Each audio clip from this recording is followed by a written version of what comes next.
السلام علیکم ناظرین، آج اسپیشل میں آپ کو خوش آمدید کہتے ہیں۔ میں ہوں آپ کا میزبان مرزا صوبان بیگ، اور اپنے پروگرام کے فارمیٹ کے مطابق ناظرین ایک اور نئے مہمان کو لے کر آپ کے درمیان حاضر ہو گئے۔ اور اس سے پہلے کہ میں ان کا تعارف کراؤں، میں یہ بات کہنا ضروری سمجھتا ہوں، کیونکہ میری نظر میں اور میرا خیال ہے کہ تمام ہی مسلمانوں کی نظر میں وہ لوگ بہت قیمتی اور بہت خوش قسمت ہوتے ہیں کہ جنہیں اللہ تعالیٰ اپنے قرآن مجید کو پڑھنے، خوبصورت آواز میں اور خوبصورت اور بے مثال انداز میں پڑھنے کا فن اور طریقہ عطا کرتا ہے۔ آج ہم آپ کے درمیان ایک ایسے ہی مہمان کو لے کر آئے ہیں کہ جن کی وجہ شہرت تلاوت کلام پاک ہے۔ آپ شہری سطح پر، آپ قومی سطح پر بہت سارے قرات کے مقابلوں میں حصہ لیتے رہے اور کامیاب ہوتے رہے۔ مختلف چینلز کے اوپر ہم نے آپ کو دیکھا ہے، آپ کی آواز میں تلاوت کلام پاک ہم نے سنی ہے۔ اس کے ساتھ ساتھ اگر ہم آپ کو بتائیں ناظرین، تو 2014 میں آپ کو حکومت پاکستان کی جانب سے بھی ایک اعزاز سے نوازا گیا ہے، اور اس وقت آپ شہر کراچی کے ایک بڑے دینی مدرسے کے ساتھ وابستہ ہیں۔ وہاں تجوید قرآن جو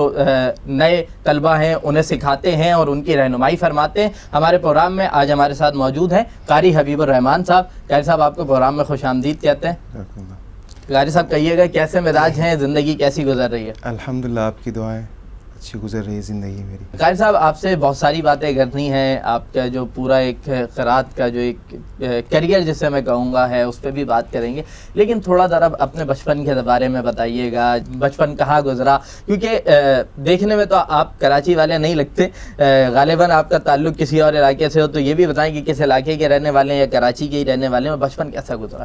میں اصلاً تو میرا تعلق چترال سے ہے اور میرے پیدائش کراچی کی ہے۔ اچھا اچھا۔ اور بچپن سے ہی ہم کراچی میں ہی ہیں۔ میرے والد صاحب جب انہوں نے کراچی میں حفظ کیا انہوں نے، اور یہیں پلے بڑے ہیں، تو اسی وجہ سے ہم سارے بہن بھائی کراچی میں ہی پیدا ہوئے۔ اچھا۔ اور تعلیم بھی ہم نے کراچی میں حاصل کی، اور دینی اور دنیاوی تعلیم دونوں کراچی میں حاصل کی۔ سب بہن بھائیوں نے کراچی میں تعلیم حاصل کی، اور ہم وقتاً فوقتاً اپنے گاؤں جاتے رہتے ہیں۔ یہ نہیں کہ ہمارا تعلق وہاں سے ٹوٹا ہے، بلکہ ہم گاؤں جاتے رہتے ہیں، لیکن ہم کراچی میں ہی رہتے ہیں۔ ہم ابھی اصلاً آپ کراچی والے ہی ہیں؟ اب اصلاً کراچی والے تو نہیں کہہ سکتے، اصلاً تو ہم چترال کے ہی ہیں، لیکن پیدائش کراچی کے، اس وجہ سے ہمیں لوگ ابھی کراچی کے ہی سمجھتے ہیں۔ قاری صاحب، یہ بتائیے گا کہ دیکھیں، اگر میں پوچھوں کہ جی چترال اور کراچی، تو آپ کا ووٹ چترال کا ہی ہونا ہے، لیکن میں کہوں کہ کراچی اور چترال کے علاوہ کسی اور شہر کا بھی آپ کے سامنے نام رکھا جائے تو کس کو چوز کریں گے؟ دیکھیں، وہ تو ہم کسی کو بھی وہ نہیں کر سکتے، کیونکہ پورا پاکستان پاکستانی ہمارا ہے، پاکستانی ہمارا ہے۔ لیکن پاکستان کے کچھ خاص شہر ایسے ہیں کہ وہاں کچھ خاص لوگوں کی وجہ سے آدمی وہاں محبت کرتے ہیں ان شہروں سے، جیسے اسلام آباد ہے کیپٹل ہونے کی وجہ سے، اور پشاور ہے، لاہور ہے، وہاں مختلف تاریخی مقامات ہونے کی وجہ سے وہاں لوگ اس سے محبت کرتے ہیں۔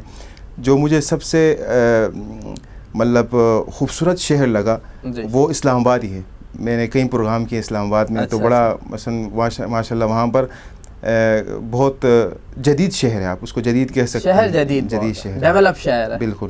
تو یہ بتائیے گا کہ کبھی سوات وغیرہ؟ سوات تو میں نہیں کہوں، کبھی مری البتہ گیا ہوں۔ ہمارا علاقہ خود چترال بہت خوبصورت ہے، وہاں لوگ سیاح وہاں آتے ہیں دیکھنے کے لیے، بہت ہی خوبصورت علاقہ ہے۔ وہاں ایک وادی ہے، وادی کیلاش، بہت مشہور ہے، لوگ دور دراز سے غیر ملکی سیاح بھی آتے ہیں، ملکی سیاح بھی آتے ہیں۔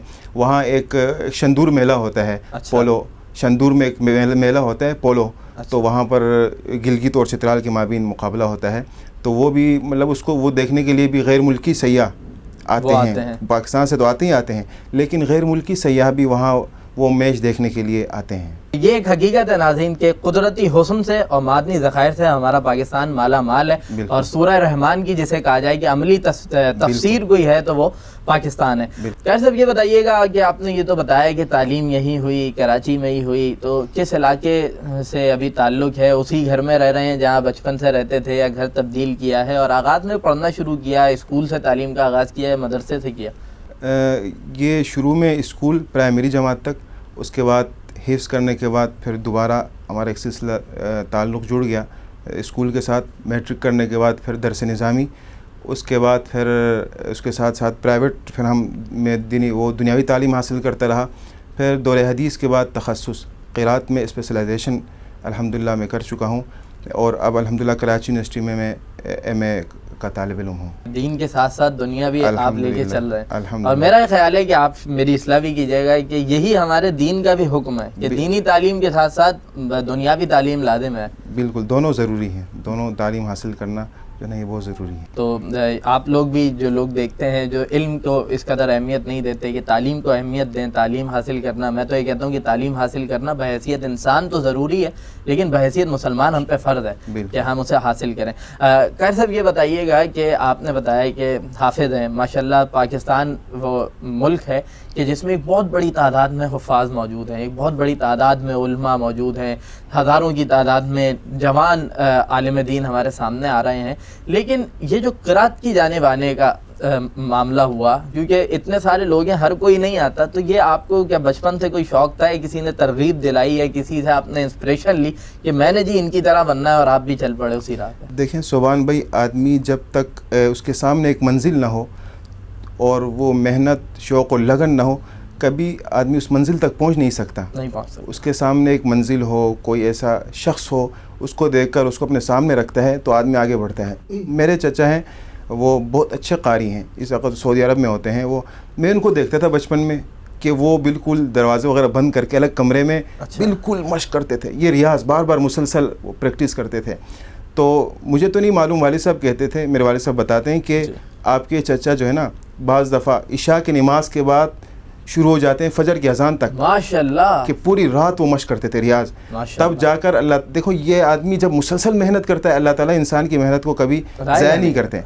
تو آج الحمدللہ وہ سعودی عربی میں بہت اچھے قاری ہیں, قاری محب اللہ صاحب ان کا نام ہے. ان کو دیکھ کر مجھے ایک شوق پیدا ہوا کہ مجھے بھی بننا ہے ان کی طرح قاری.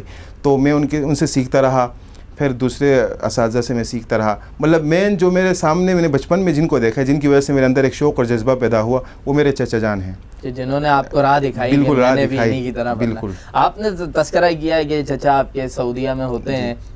ہماری خواہش تو یہی ہوگی ناظرین کہ کبھی ہمیں موقع ملے تو ہم ان کے ساتھ بھی اسی طرح گفتگو کر سکیں. کبھی آپ کو جانے کا موقع ملا کہ جس رب کا کلام آپ یہاں پڑھتے ہیں اور اتنی محبت کے ساتھ پڑھتے ہیں کہ اس کے گھر کبھی جانے کا موقع؟ یہ تو کون ہو سکتے ہیں مسلمان کے اس کو شوق نہ ہو. شوق تو ہے مجھے الحمدللہ, لیکن انشاءاللہ عن قریب ارادہ بھی ہے. چچا نے بھی کہا ہے کہ آپ کو بلائیں گے انشاءاللہ. اور وہاں جانے کا انسان ارادہ کر کے اللہ پہ چھوڑ دے تو اللہ تعالیٰ خود ہی بلا لیتا ہے. بالکل. اور ہماری دعا ہے کہ آپ جلد جائیں اور ہمیں بھی دعاؤں میں یاد رکھیں, پاکستان کو دعاؤں میں یاد رکھیں. یہ بتائیے گا کہ آپ نے اس کی جو ایک تو انسپریشن تو آپ نے لے لی چچا سے, اس کے بعد جو سیکھنے کا معاملہ ہے تو اس میں کوئی ایک استاد ہوتے ہیں نا کہ جنہیں انسان کہتا ہے کہ جی انہوں نے مجھے بنایا ہے, انہوں نے مجھے ٹرین کیا اصل انداز میں, تو کون ہے؟ دیکھیں صوبان بھائی, یہ جو استاد ہوتا ہے نا وہ صرف راستہ دکھاتا ہے. جیسے کوچ ہے کرکٹ کا, وہ چھکے چوکے تو نہیں لگاتا, وہ صرف بتاتا ہے کہ بیٹا بیٹ کو اس طرح پکڑتے ہیں, وہ سب طریقہ. آدمی خود محنت کرتا ہے. استاد تو 5 منٹ آپ کے ساتھ محنت کرے گا, 10 منٹ کرے گا, لیکن جب تک وہ آدمی مسلسل محنت نہ کرے 1 گھنٹہ 2 3 مختلف اوقات میں, تب تک وہ اچھا قاری نہیں بن سکتا. کسی بھی, آپ صرف قاری کو نہ لیں, کسی بھی فن میں, کسی بھی اس چیز کو لینے کے لیے, کھیل کے میدان ہو یا کوئی بھی میدان ہو, آدمی جب تک محنت نہیں کرتا وہ اس میدان کا آدمی بن نہیں سکتا. جیسے خطاطی ہے, خوش خطی ہے, مقرر ہے یا نعت خواں ہے, کوئی کسی بھی فن کو آپ لیں. ایک فٹ بالر ہے, ایک کرکٹر ہے, آپ دیکھتے ہوں گے کرکٹر وہ نہ دھوپ کو دیکھتا ہے نہ بالکل پاگلوں کی طرح لگا رہتا ہے. اسی طرح ہمیں بھی اتنا الحمدللہ مجھے شوق تھا کہ میں جو ہے نا بائک چلا رہا ہوں, بائک سائیکل ہر وقت بس گنگناتے ہوئے, بس مجھے یہ عادت تھی کہ جہاں بھی مجھے موقع ملتا میں نے پڑھنا ہے. ایک سامنے ایک منزل رکھ کر, ابھی بھی میں اس منزل تک نہیں پہنچا ہوں, ابھی میں مطلب مسلسل محنت جاری ہے. ابھی آپ دعا کریں کہ اللہ تعالیٰ مزید, قرآن مجید کا حق کوئی مسلمان ادا نہیں کر سکتا, کوئی بھی نہیں کر سکتا, کوئی بھی نہیں کہہ سکتے کہ میں نے اس کا حق ادا کیا ہے, لیکن آدمی اگر کوشش میں لگا رہے تو انشاءاللہ اللہ تعالیٰ اسے اس کی منزل تک پہنچا دیتا ہے. اور جس طرح آپ نے تذکرہ کیا ہے کہ ایک لگن جو ہے وہ انسان کو لے کے جاتی ہے. اور اچھا یہ بتائیے گا کہ گھر سے جو والد ہوتے ہیں, والدہ ہوتی ہیں, ان کی جانب سے بھی آپ کو پش کیا جاتا ہے؟ بالکل. جب تک والدین اور اساتذہ حوصلہ افزائی نہیں کرتے ہیں, آدمی آگے بڑھ نہیں سکتا. میرے والد صاحب خود بھی الحمدللہ قاری ہیں, ہر میدان میں, ہر جگہ. بعض دفعہ ایسا ہوا کہ کسی مقابلے میں گیا, والد صاحب بھی گئے, پوزیشن نہیں آئی. میں وہ ہو گیا کہ حوصلہ ہار گیا کہ بس اب میں آگے نہیں بڑھ سکتا. تو والد صاحب نے کہا بیٹا کوئی بات نہیں, آپ مزید محنت کریں, آپ مزید محنت. کئی مقابلوں میں ایسا ہوا کہ پوزیشن نہیں آئی, میں نے محنت کی تھی کہ میری پوزیشن آئے گی یہاں پر، پہلی دوسری تیسری، نہیں آئی. والد صاحب نے کہا کوئی بیٹا کوئی بات نہیں، اپنے طرف سے انعام دے کر وہ مجھے آگے بڑھاتے رہے. تو الحمدللہ پھر میں آگے بڑھتا رہا. تو یہ سب آدمی آگے جو بڑھتا ہے اپنے والدین کی دعاؤں کی وجہ سے اور اساتذہ کی دعاؤں کی وجہ سے. آج بھی جب میں کہیں پروگرام کے لیے جاتا ہوں، کبھی رات کو دیر سے آنا ہوتا ہے، 1 بجے 12 بجے 2 بجے، تو والدہ انتظار میں رہتی ہیں. جب تک میں گھر میں داخل نہیں ہوتا ہوں والدہ اس وقت تک سوتی نہیں. یہ تو ماں کی جو محبت ہے اس پہ تو کوئی بات کی ہی نہیں جا سکتی. اور میں تو یہ کہتا ہوں کہ اللہ تعالیٰ نے بھی بندے سے اپنی محبت کا اظہار کرنا تھا تو ماں کو دلیل بنایا کہ میں تمہیں 70 ماؤں سے بڑھ کے چاہتا ہوں. تو اس کی محبت کا کیا عالم. اور جس طرح آپ نے بات کی کہ گھر والوں کی طرف سے جو ہوتا ہے، کیونکہ میرا شعبہ ناظرین مقرری ہے اور میں تقریروں کا بڑا شوقین ہوں اور کرتا رہا ہوں.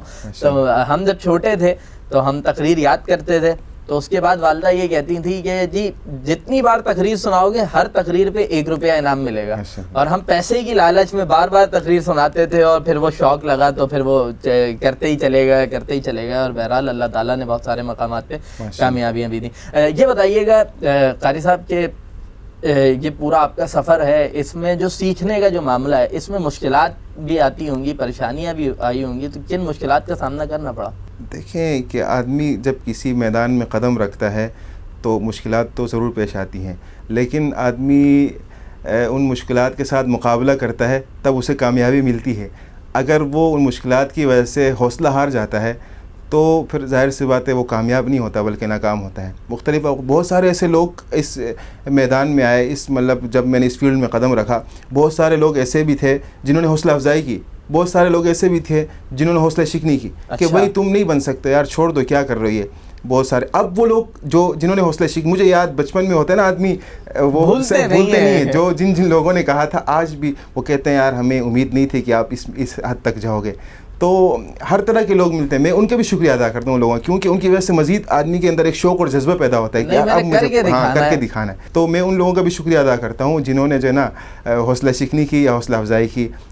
میں آج ان لوگوں کا بھی میں شکریہ ادا کرتا ہوں. یہ بتائیے گا کہ حوصلہ شکنی کے باوجود آج وہ ہوتا ہے نا کہ جب وہ لوگ آپ کے سامنے کھڑے ہوں، فیل کیسا ہوتا ہے، محسوس کیسا ہوتا ہے کہ کل یہ بولتے تھے کہ نہیں بن سکتے، آج یہ بولتے ہیں یار آج اتنی بڑی آپ ماشاءاللہ اتنے مقام پہ پہنچ گئے، کیسا لگتا ہے؟ ہاں بس وہ لوگ بھی، ان کو بھی پتہ چل گیا کہ ہم جو ہے نا غلطی پر تھے، ہم سے جو ہے واقعی غلطی ہو گئی.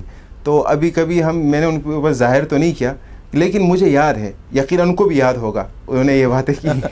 اور ہو سکتا ہے کہ ہمارا پروگرام دیکھنے کے بعد انہیں اچھی طرح یاد آ جائے کہ انہوں نے یہ باتیں آپ کے ساتھ کی تھی. جی بالکل. اچھا مجھے یہ بتائیے گا قاری صاحب کہ آپ جو آپ سکھا بھی رہے ہیں ایسا ہی ہے، آپ ایک بڑے دینی مدرسے کے ساتھ بھی وابستہ ہیں، تو نئے جو نوجوان ہیں ان کے اندر اس جو قرات کا جو معاملہ ہے، جو قرآن کریم کو پڑھنے کا معاملہ ہے، اس کا کیسا شوق دیکھتے، کیسا جذبہ دیکھتے؟ دیکھیں سبحان بھائی، آج سے تقریباً 5-6 سال پہلے ہمیں اتنے مواقع میسر نہیں آتے تھے.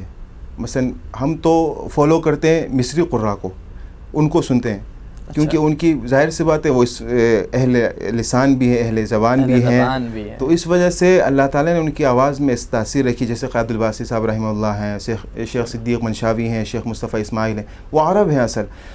تو ان کی تلاوت حاصل کرنے کے لیے میں کبھی کبھی صدر جاتا تھا، یا کبھی دور دور کسی کو پتہ چلتا کہ بھائی فلاں بندے کے پاس فلاں تلاوت ہے، تو میں پاگلوں کی طرح مثلا اس سے تلاوت لینی ہے، کیونکہ اس پر نیٹ پر اتنی تلاوتیں عام نہیں تھیں. آج کے زمانے میں آپ موبائل پہ تمام تلاوتیں آپ گھر پہ بیٹھے سن سکتے ہیں. تو ابھی لوگوں کے اندر ایک شوق پیدا ہو گیا. وہ لوگ کہتے ہیں کہ یار یہ فلاں قاری صاحب جو جس طرح پڑھ رہے ہیں نا، ہمیں بھی ایسا قاری چاہیے، ہم بھی ایسے چاہتے ہیں کہ ہمارے بچے بھی ایسا قاری بنے. تو اس وجہ سے یہ نیٹ کی وجہ سے اور ان چیزوں کی وجہ سے آج کل اس میں بھی کافی آسانی پیدا ہو گئی ہے. اچھا مجھے یہ بتائیے گا کہ قرآن پاک کو پڑھنا جو ہے، اس میں جو ایک تو یہ ہے کہ آپ پڑھ رہے ہیں، آواز اچھی ہے، اس آواز میں اسے لوگوں کو سنا رہے ہیں، اور ایک جو جذبات ہوتے ہیں، ایک جو محبت والی جو کیفیت ہوتی ہے، اس کا کتنا عمل دخل ہوتا ہے کہ میں اپنے رب کا کلام پڑھ رہا ہوں. بالکل. دیکھیں سبحان بھائی، آدمی جب ہماری تو یہ کوشش ہوتی ہے کہ جب بھی ہم کہیں تلاوت کرنے کے لیے جاتے ہیں تو پہلے ان آیتوں کا ترجمہ دیکھتے ہیں. تو اس سے بڑا فرق پڑتا ہے پڑھتے ہوئے ترجمے کی طرف جب ذہن ہوتا ہے، ظاہر سی بات ہے ہم تو عجمی لوگ ہیں، عرب تو ہیں نہیں، ہماری زبان تو نہیں ہے، تو ہم ترجمہ اس سے یہ ہوتا ہے کہ اثر ہوتا ہے، خود پڑھنے والے پر بھی اثر ہوتا ہے اور سننے والے پر بھی اثر ہوتا ہے، کیونکہ وہ جب آدمی پڑھتا ہے تو اس کے ذہن ترجمے کی طرف ہوتا ہے، تو اس سے مطلب سننے والوں پر کافی اثر ہوتا ہے کہ اللہ تعالیٰ حکم کیا دے رہا ہے اس میں۔ ناظرین، اکثر یہ بات وہاں ہمارے سعودیہ میں کچھ دوست ہوتے ہیں یا جو لوگ جاتے ہیں حج اور عمرے پہ، انہوں نے اس بات کا بھی تذکرہ کیا ہے کہ تراویحوں میں جو رمضانوں میں پڑھی جا رہی ہوتی ہیں خانہ کعبہ میں، مسجد نبوی میں، وہاں جو امام ہوتے ہیں پڑھتے ہوئے وہ بھی رو رہے ہوتے ہیں اور سننے والے بھی رو رہے ہوتے ہیں، تو وہ وجہ یہی ہوتی ہے کہ وہ اہل زبان ہوتے ہیں، انہیں سمجھ میں آ رہا ہے کہ اللہ تعالیٰ فرما کیا رہا ہے اور احکامات کیا دیے جا رہے ہیں۔ اور یہ بھی بڑی خوش قسمتی کی بات ہے کہ نبی مہربان کے شہر اور ملک کے بسنے والے لوگ، اور میں بڑا خوش قسمت ان لوگوں کو تصور کرتا ہوں، بلکہ میں تو یہ کہتا ہوں کہ اگر مجھے پاکستان سے زیادہ اگر کسی ملک سے محبت ہے تو وہ سعودی عرب ہے، میرے آقا کا مدینہ ہے اور اللہ رب العالمین کا خانہ کعبہ وہاں پر ہے۔ اچھا یہ بتائیے گا کہ یہ تو ہم نے بہت ساری چیزیں آپ سے پوچھی ہیں، ہاں ایک سوال اور کہ جس طرح آپ نے مصری قراء کا تذکرہ کیا، کبھی آپ کو بیرون ملک جانے کا موقع ملا؟ بیرون ملک جانے کا تو موقع نہیں ملا، لیکن بیرونی جو غیر ملکی قراء پاکستان میں آتے ہیں، مثلا انڈونیشیا اور مصر یا اس طرح دوسرے ممالک سے جو قراء آتے ہیں، ان کے ساتھ تلاوت کرنے کا مجھے بارہا موقع ملا ہے۔ اچھا تو کن کن ممالک کے قراء کے ساتھ، اور پاکستان میں کہ کن شہروں میں ابھی تک آپ نے؟ انڈونیشیا، ملائیشیا، مصر، سعودیہ اور دبئی کے کچھ قراء ہیں، ان کے ساتھ تلاوت کرنے کا موقع ملا، اور پاکستان کے اکثر تو کراچی میں مجھے تلاوت کرنے کا موقع ملا۔ اچھا، اس میں جو سننے والے جو لوگ ہیں ان کا رویہ کیسا پاتے ہیں؟ وہ سبحان بھی جب دیکھیں، جب آدمی خود پڑھتا ہے، جس طرح کیفیت ہوتی، جن کیفیات کے ساتھ آدمی پڑھتا ہے، تو ظاہر سی بات ہے سننے والوں پر بھی اس کا اثر ہوتا ہے۔ بالکل، جس طرح آدمی خود پڑھتا ہے تو اس کا اثر ہوتا ہے سننے والوں پر، خلوص کے ساتھ آدمی پڑھے تو ظاہر سی بات ہے سننے والوں پر بھی اس کا ایک اثر ہوگا، سننے والوں کے پہ بھی اس کا اثر ہوتا ہے یقیناً۔ اور وہ جو ان کے پھر آپ کے ساتھ ایک محبتوں کا معاملہ ہوتا ہے کہ ہم نے دیکھا ہے ناظرین کہ آپ نے بھی یہ چیز دیکھی ہوگی کہ لوگ آتے ہیں، ہاتھ چومتے ہیں، گلے لگاتے ہیں، کیا جذبات کیا ہوتے ہیں؟ بالکل، یہ دیکھیں صبح میں یہ ہمارا جو رشتہ قائم ہے نا، یہ نہ ہم ان لوگوں کو جانتے ہیں نہ وہ ہمیں جانتے ہیں، صرف قرآن کی وجہ سے وہ ہمیں آ کر مطلب اپنے محبت کا اظہار کرتے ہیں اور ملتے ہیں، اور بہت ہی زیادہ جو ہے نا عقیدت کا اظہار کرتے ہیں، حالانکہ ہم انہیں جانتے نہیں، صرف اس قرآن کی وجہ سے، اس تلاوت کی وجہ سے ان سے ایک تعلق قائم ہو جاتا ہے ہمارا۔ اور رنگ بھی الگ ہے، نسل بھی الگ ہے، علاقہ بھی الگ ہے، لیکن پھر بھی، اور یہ بات میرا خیال ہے کہ آپ بھی ایگری کریں گے، اور حقیقت بھی یہی ہے کہ قرآن کا اور لا الہ الا اللہ کا جو رشتہ ہے بڑا مضبوط رشتہ ہے۔ آج جو ہم یہاں بیٹھے ہوئے اسی نسبت کی وجہ سے بیٹھے ہیں، اسی نسبت کی وجہ سے بیٹھے ہوئے، بالکل، بے شک اللہ نے اس میں خون کے رشتوں سے بڑھ کے یہ مضبوط رشتہ ہے، اور اس پہ جو فرض چل پڑے اللہ تعالیٰ اسے دونوں جہانوں میں کامیابی بھی عطا کرتا ہے اور اس کے لوگوں سے محبت بھی کرتے ہیں۔ قائد صاحب یہ بتائیے گا کہ بالکل ہمارا پروگرام جو ہے وہ اختتام کی جانب ہم نے لے کے جانا ہے کہ ابھی جو معاملہ ہوا ہے وہ یہ ہے کہ ہم دیکھتے ہیں کہ پہلے کی نسبت اس دور میں جو قرات کے جو پروگرامات ہیں، جو مقابلے ہیں، وہ بڑھ گئے ہیں، ان میں اضافہ ہوتا جا رہا ہے، لوگ اس جانب آ رہے ہیں، اور اکثر جگہوں پہ ہم یہ لوگوں کو کہتے سنتے ہیں کہ جی معاشرہ دین سے دور ہوتا جا رہا ہے، لیکن محسوس یہ ہوتا ہے کہ نوجوان مساجد میں زیادہ ہو رہے ہیں، قرات کے مقابلے ہو رہے ہیں اور محفل نعت منعقد کی جا رہی ہے، تو یہ جو قربت بڑھنے لگی ہے، یہ جو معاملہ مزید آگے بڑھ رہا ہے، اس کے پیچھے کیا وجہ دیکھتے ہیں؟ اس کے پیچھے وجہ یہ ہے کہ یہ جو غیر ملکی قراء ہیں یہ الحمدللہ پچھلے 10-12 سال سے پاکستان میں بہت زیادہ آ رہے ہیں، اس وجہ سے لوگ ان کو جب سنتے ہیں تو ان کے اندر بھی ایک شوق اور جذبہ پیدا ہوتا ہے کہ ہمیں بھی ایسے بننا ہے، اور لوگوں کا بھی ایک جذبہ ہوتا ہے کہ ہمیں اپنے بچوں کو ایسے بنانا ہے، جیسے لوگ اس طرح تلاوت کرتے ہیں تاکہ ہمارے بچے بھی ایسی تلاوت کریں۔ آپ کو میں ایک واقعہ بتاتا ہوں، ایک جگہ میں تلاوت کرنے کے لیے گیا، میں نے مختصر تلاوت کی تھی، تو اس کے بعد ایک آدمی مجھے ملا، وہ کہہ رہا تھا کہ ہم تو سمجھ رہے تھے کہ شاید قادر الباسی صاحب رحمہ اللہ ایسی تلاوت کرتے ہیں، ہم تو سمجھ رہے تھے کہ وہی ایسی تلاوت کرتے ہیں، اس کے بعد ہم سمجھ رہے تھے کہ اور کوئی ایسی تلاوت نہیں کر سکتا۔ تو یہ جو مصری قراء پاکستان میں آتے ہیں اس کی وجہ سے یہاں پر لوگوں کا ایک ذہن بن گیا ہے کہ لوگ اب جو ہے نا کہتے ہیں کہ یار یہ فلاں مصری قاری وہ اس سے تلاوت کرتے ہیں، فلاں مصری قاری اس سے تلاوت کرتے ہیں، تو مجھے اس طرح بننا ہے، اس طرح بننا ہے. تو اس وجہ سے لوگ محنت بھی کر رہے ہیں اور اپنے بچوں کو اس جانب متوجہ بھی کر رہے ہیں. بالکل. اور آخری سوال میں آپ سے لوں گا کہ یہ بتائیے گا کہ اگر میں آپ سے جاننا چاہوں کہ ایک اچھا قاری بننے کے لیے کن چیزوں کی ضرورت ہوتی ہے؟ ایک اچھا قاری بننے کے لیے مسلسل محنت، شوق اور لگن کی ضرورت ہے. جب تک آدمی مسلسل محنت، شوق اور لگن اور جذبہ اس کے اندر نہ ہو تو وہ کبھی اچھا قاری نہیں بن سکتا. اور اچھا قاری بننے کے لیے ضروری ہے کہ صرف آواز، آج کل لوگ دیکھتے ہیں صرف آواز کو دیکھتے ہیں، حالانکہ اصل چیز تجوید ہے. بالکل. تجوید کے حروف کو ادا کس طرح کریں، صاد کی ادائیگی کس طرح ہو، سین کی ادائیگی کس طرح ہو، پا کی ادائیگی کس طرح ہو، یہ اصل تجوید یہی ہے. لیکن معاملہ برعکس ہو گیا ہے، لوگ اسی کو قاری سمجھتے ہیں جس کی آواز اچھی ہو، اور عوام میں وہی بڑا قاری ہوتا ہے. حالانکہ اس فن کے لوگوں کے نزدیک وہ قاری نہیں ہوتا. اس کی آواز چاہے 1 منٹ سانس ہو اور وہ 1 منٹ تک پڑھتا ہو، تو وہ اس فن کے لوگ جو فن ہیں، جو فن کے جاننے والے ہیں، ان کے نزدیک وہ قاری نہیں کہلائے گا. ٹیکنیکل اعتبار سے قاری. ہاں بالکل، وہ تو عوام میں تو قاری کہلائے گا، لیکن جو اس فن کو جاننے والے لوگ ہیں ان کے نزدیک کبھی قاری نہیں کہلائے گا. ان کے نزدیک قاری کہلانے کے لیے ضروری ہے کہ آدمی اس فن میں مہارت پیدا کرے. پھر یہ جو ہے نا صوبان بھائی، یہ جو آواز ہے یہ ایک زائد چیز ہے. بہت سارے آپ کو ایسے قاری ملیں گے کہ ان کی آواز اچھی نہیں ہوگی، حالانکہ وہ محنت بھی کر رہے ہوتے ہیں، پریکٹس بھی کر رہے ہوتے ہیں، لیکن ان کی تجوید اچھی ہوگی. بالکل. اس لیے تجوید پہلے نمبر پر ہے اور یہ جو آواز ہے یہ دوسرے نمبر پر ہے. لیکن ہمارے ہاں یہ معاملہ پہلے پر ہے اور تجوید کو میرے خیال ہے تیسرے پہ کر رہے ہیں. ٹھیک ہے. تو ناظرین، اگر آپ میں سے بھی کوئی ایک اچھا قاری بننا چاہتا ہے تو ضروری ہے کہ کوئی استاد بھی ہوں جن سے سیکھا جائے اور تجوید پہ زیادہ توجہ دی جائے بنسبت آواز کے، کیونکہ تجوید لازم ہوتی ہے، ورنہ آپ ٹیکنیکل طور پہ آپ ایک اچھے قاری نہیں بن سکتے. قاری حبیب الرحمان صاحب، ہمارے پروگرام میں آنے کا اور ہم سے اتنی اچھی باتیں کرنے کا بہت شکریہ. اور آپ یہاں موجود ہیں اور ہمارے ناظرین کی بھی یہی خواہش ہوگی کہ آپ ہیں تو آپ کی آواز میں ہم کچھ نہ کچھ لازماً سنیں. تو ناظرین، پروگرام کو ہم اختتام کی جانب لے کے جائیں گے. اختتام پہ میں قاری صاحب سے گزارش کروں گا کہ رب العالمین کے کلام کی چند آیات آپ ہمارے ناظرین کے سامنے پیش کریں. اعوذ باللہ من الشیطان الرجیم.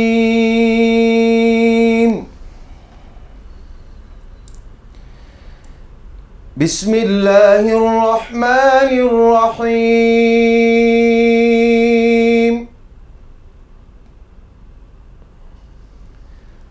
والضحى والليل إذا سجى ما ودعك ربك وما قلى. سبحان اللہ. وللآخرة خير لك من الأولى ولسوف يعطيك ربك فترضى. ما شاء الله.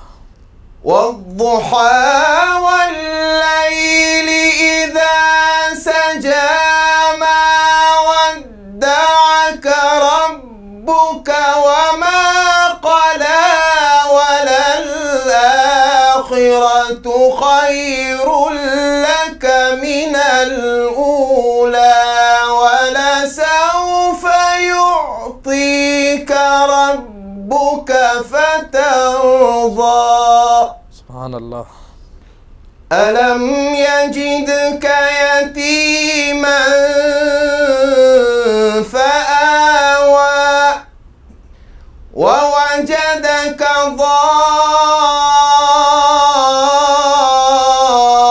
ضالا فهدى ووجدك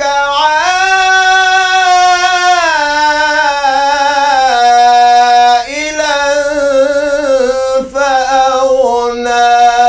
سبحان اللہ.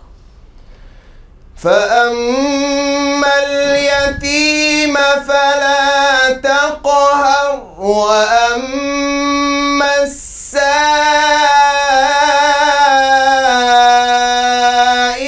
فلا تنهر وأما بنعمة ربك فحدث. فحدث صدق اللہ العظیم.